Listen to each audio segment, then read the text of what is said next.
Hey y'all, welcome back to Sitting with Ashley and Ashley. This is a new series. I'm going to be reading my thesis to you. Now, it is a very large document, so I'm going to break it up into what feels right. I have all three of my drinks here. I got my protein, my water, and my tea. I'm not reading this all at one time. It's about 130 pages altogether. So we're going to start with the intro today to lay the foundation. Also, I'm not good at publicly reading, so please be patient, and I'm using my phone, okay?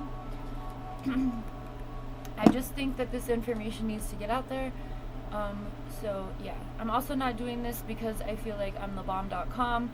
I'm doing this because it's really important, and I feel like what we're experiencing right now, I feel like people need a little more historical context in regards to control, social control. So my thesis, my master's thesis, I have my master's degree in social justice and human rights, and I used my own experience within the mental health system to focus on my work. The title of my thesis is Community Resiliency Through Organizing and Action, Mental Health and Social Control in Skid Row, Los Angeles, California, which we talked about a lot over here. If this is your first time you're seeing me, Skid Row is dubbed the homeless capital of the nation. And I did my practicum, which is the research aspect of my master's work there, with a community, a grassroots organization. We're going to go all about that in chapter 3. Okay. The abstract of this paper. The objective of this thesis is to explore community agency and resiliency through organizing and action, centered around reclaiming spaces and experiences by examining the limitations of the current mental health model used to classify, contain, criminalize, and control individuals into specific categories while using this status to control populations by monitoring behavior and withholding services. There's a lot of big words. This is a master's thesis, okay? A note, this is a contemporary piece. The past, present, and future policies and resistance in Los Angeles have impacted the writing of this thesis. While the writing process has been constant and continuous, this piece is based on the foundation of facts and information gathered until present time. I wrote this in 2015. All right. Special notice must be put on the ever-changing politics and tactics of the city of Los Angeles that can cause inconsistencies and convolutions in this piece. This topic is huge, and the current situation may have shifted since publishing. Okay? So, then my title page is All Power to the People. You can't see it, but there it is. All right? Here we go. We're going to go through the introduction. It is a few pages. Okay? I have quotes on every beginning chapter. So this is a song lyric from Kelly Clarkson. People like us, we've got to stick together. Keep your heads up. Nothing lasts forever. Here's to the damned, to the lost, the forgotten. It's hard to get high when you're living on the bottom. Okay?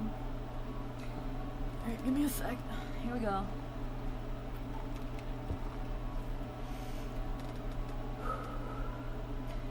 I've never done this publicly, okay? There are people in this country who suffer from mental illness. However, the current mental health system and pathologizing of behavior hinders individuals who truly need medical intervention to receive help. I am a survivor and warrior of the current mental health system in the United States. Because of my diagnosis of bipolar disorder, I became a prisoner in my body through medication and a prisoner of the criminal justice system at the age of 22. Silenced and alone in my jail cell, repeatedly told I was sick, my behavior was constantly watched, recorded, and reported. After 6 years of struggling with treatment and incarceration, I find myself again with a clear understanding of my abilities and limitations through the process of building a supportive community outside of the mental health system. I use my experience and the experiences of many others to expose the fraudulent narrative of help perpetrated by the federal government and pharmaceutical companies that is used to control those suffering with mental illness in the United States. Informed from my own journey and renewed sense of personal agency, I hope to promote and accomplish change for other survivors and warriors of the mental health system. By examining the interconnectedness of confinement, containment, control, criminalization, and resistance, I offer this thesis as a testimony to the collective struggles of mental health patients in search of relief from their suffering found in community-based solutions to the current mental health system. Centered on the current crisis in Skid Row. Wait, should we take a break? Okay, because now there's a no. I'm just going to keep going. Centered on the current crisis of Skid Row, Los Angeles, California, this thesis is the outcome of individual journeys navigating the space between policies and practice. This work is homage to the resilience of the human spirit, acknowledging the challenges of navigating the current mental health model to identify individualized treatment options. The homeless and those living with mental illness are not dangerous. The homeless and those living with mental illness are not helpless. The homeless and those living with mental illness are experts of their own experiences and hold the solutions necessary to combat failed policies forced upon them. In the current mental health system in the United States, both advocates and researchers alike must investigate mental illness as a form of social control through a comprehensive, critical lens in order to offer a practical application of solutions. I believe Skid Row in Los Angeles is the epicenter of failed governmental and police policies on homelessness and emergency response to mental health issues, creating a casual relationship in which housing is just beginning to be understood as a viable solution and treatment to mental illness.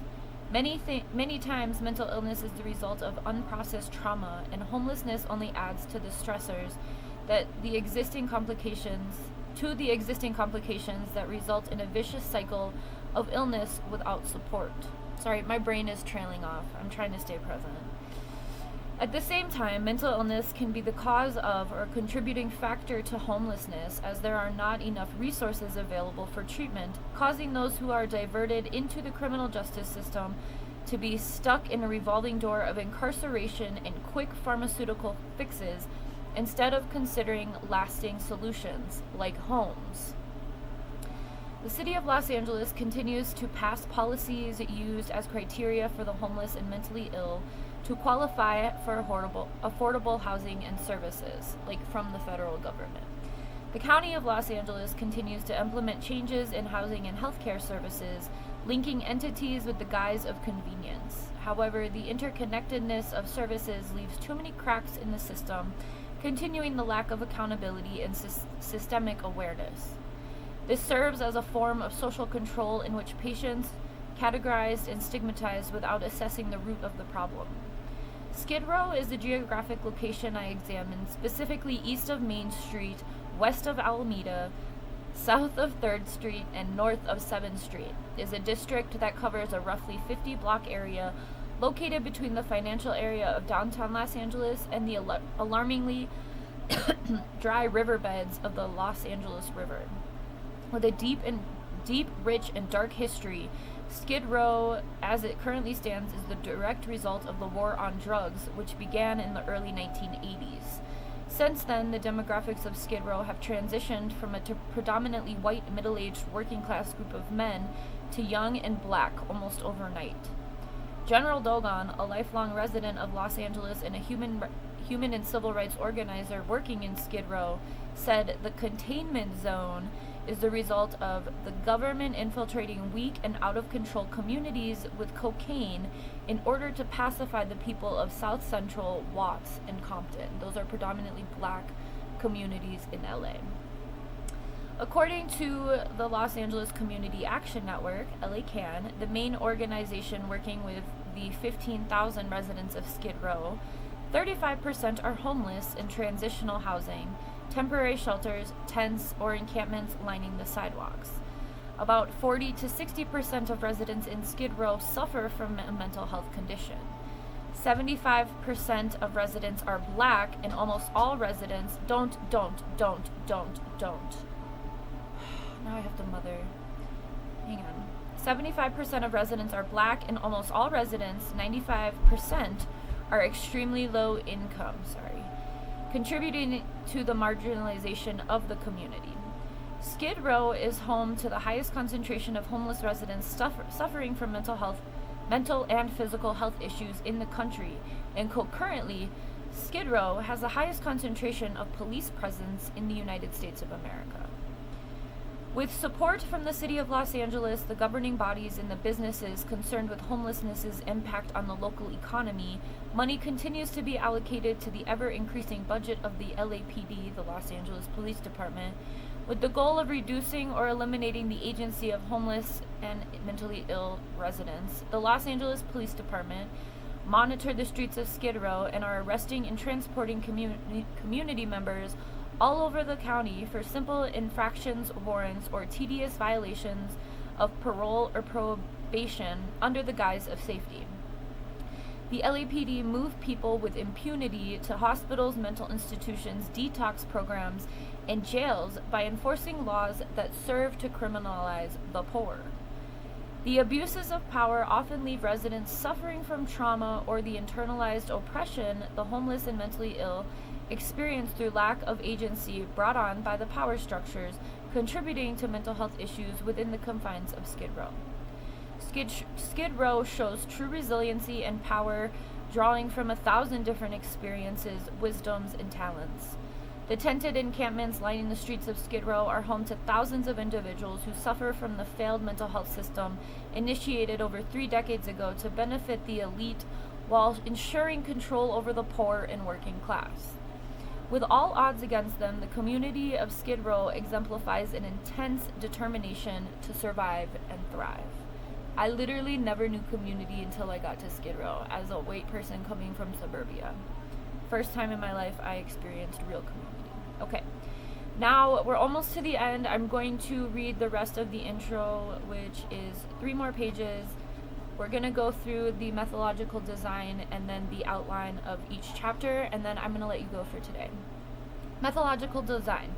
I conduct my research as an intern with the Los Angeles Community Action Network, LACAN, in Skid Row, downtown Los Angeles, California. My professional relationship with LACAN has grown into a personal relationship of mutual respect based on a shared vision of combating the systemic oppressions against the homeless and mentally ill. Throughout my internship, I worked closely with management, staff, organization members, and community members in Skid Row and immersed myself in the organizing and actions happening. I experienced the functions of local and federal governments with those most affected and examined this bureaucratic system from a macro to micro level reflected in this work. I conducted research in the office and on the streets of Skid Row, where I listened, recorded, shared, and was open to all conversation, shaping my analysis of this geographic location and the legal structures that controlled. I learned from the experts. Okay. Chapters. Chapter 1 outlines how the United States of America uses the current mental health model as a form of social control, established by examining the evolution of the American Psychiatric Association's Diagnostic and Statistical Manual of Mental Disorders, aka APA and DSM, okay? A tool used to pathologize behavior in a direct response to socio-political movements and civil unrest. By examining corruption within the United States' mental health model, this chapter also draws connection between the prison industrial complex and Big Pharma in the United States, laying a critical foundation for readers to understand the policies and practices in Skid Row. To counter the dismal investigation of the current mental health model in the United States, Chapter 1 concludes by introducing Mad Pride and Icarus Project, now known as Fireweed Collective, radical mental health organizations that are rooted in holistic health within communities. Chapter 2 maps the relationship of the power entities of Los Angeles, including elected leaders, policymakers, law enforcement, businesses, and service providers, to give examples of how these entities neglect their responsibilities listed on their job descriptions. Examining the language and rhetoric directly from the mouths and publications of these entities highlights these examples of how the homeless and mentally ill are dehumanized and criminalized. Chapter 2 establishes the urgency and importance of community-based organizing and solutions as the chapter focuses on policies and practices implemented in 2014 until present 2016. After exploring the futile politics of the Los Angeles government, Chapter 3 focuses on the work and successes of the Los Angeles Community Action Network, LA CAN, a community-based, community-driven, and community-led organization in Skid Row. LA CAN has earned countless victories against the policies and practices used to criminalize the homeless and mentally ill through organizing and mobilizing the Skid Row community. LA CAN continues their successes by ensuring the voice and interests of the community remain central in educating and acting against the unfair policies of the county and city of Los Angeles. This chapter explores the successful organizing of LA CAN and provides examples of these victories woven into the fabric of LA CAN and the organizing in Los Angeles. We're almost done. Chapter 4 looks to the future of organizing around homelessness and mental health in Skid Row by using the recommendations for county and city accountability and responsibilities around mental illness, drafted by the Los Angeles Community Action Network, or LA CAN. These recommendations were sent to the county and city entities mentioned in Chapter 2 in direct response to the officer-involved murder of a mentally ill resident of Skid Row. In addition to these recommendations, this chapter compiles voices and ideas of Skid Row organizers and residents to highlight the immediate challenges and opportunities to organize against policies in place that dehumanize the homeless and mentally ill. This chapter ensures a practical and relatable application of the current socio-political policies by relaying the urgency and commitment of community organizing in order to obtain lasting change and solutions for those who are homeless and living with mental illness. Skid Row is a community deemed disposable within the capitalist framework of the United States of America, in which a minority of elite has prospered mainly through financial investment in the pharmaceutical industry. Despite this, Skid Row is a community whose residents continue to thrive by taking care of each other with mutual respect and common experiences from systemic oppression. As a highly militarized and marginalized community with distinct geographic boundaries, Skid Row is the microcosm of neoliberal socioeconomic policies, providing a blueprint for organizing and action of other communities facing similar issues around homelessness and mental illness. This thesis examines the current mental health system in the United States on a macro level and offers a foundation to explore the relationship between local and federal power structures. Most importantly, this work highlights existing resistance and resiliency through the community-based organizing and actions headed by LA CAN in Skid Row, used to control the narrative and experiences of homeless and mentally ill while ensuring community-based solutions to demand freedom now. Alright? Okay, so Chapter 1, we'll do Chapter 1 tomorrow. Chapter 1 is called The State of the Union versus Peace of Mind.